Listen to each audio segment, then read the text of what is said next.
Assalamualaikum warahmatullahi wabarakatuh. Perkenalkan, nama saya Nurhuda Rahmatika, NIM 20120111014. Kelas Agroteknologi 3B. Baiklah, di video kali ini saya akan menjelaskan atau mempresentasikan tentang jurnal yang telah saya cari, yaitu pemanfaatan kulit singkong sebagai bahan baku karbon aktif.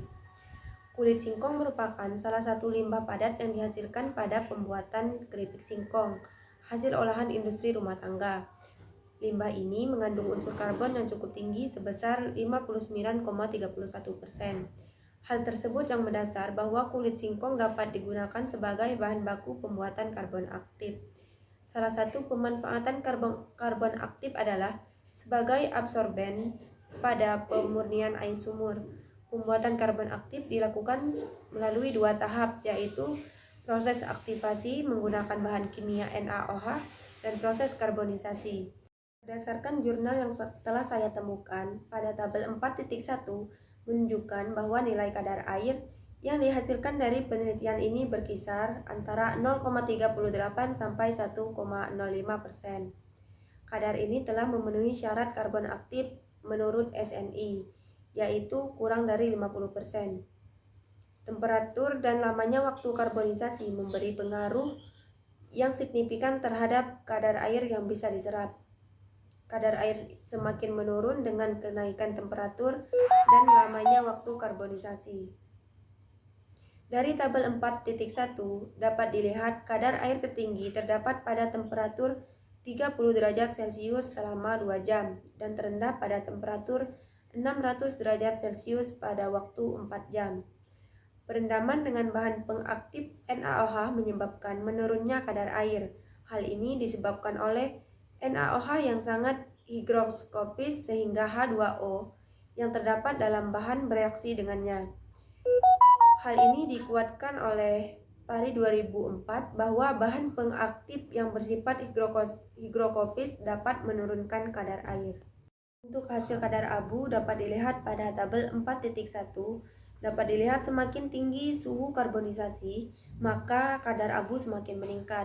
Peningkatan ini disebabkan oleh kenaikan suhu karbonisasi yang memicu teroksidasinya sebagian besar zat volatil termasuk pula karbon. Sedangkan abu tidak terikut teroksidasi karena bukan merupakan zat volatil. Semakin meningkatnya kadar abu pada karbon aktif dengan penambahan bahan kimia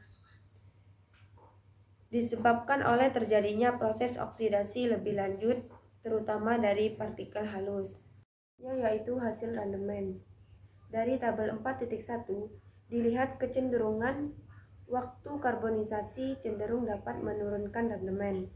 Hal ini disebabkan oleh dengan semakin lama waktu karbonisasi, maka kemungkinan terjadinya reaksi antara arang dengan zat pengoksidasi atau pengaktif membentuk CO, CO2, dan H2 juga semakin meningkat sehingga karbon aktif yang terbentuk berkurang.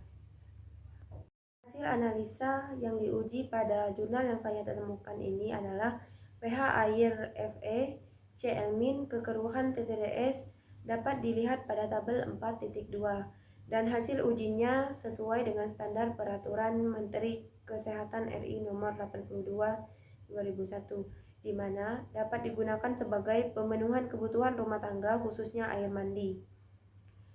Pada tabel 4.2 dapat dilihat karbon aktif yang dikarbonisasi pada temperatur 600 derajat Celcius selama 2 jam adalah hasil yang terbaik, mampu menyerapkan kotoran maupun kandungan logam yang ada di dalam sampel.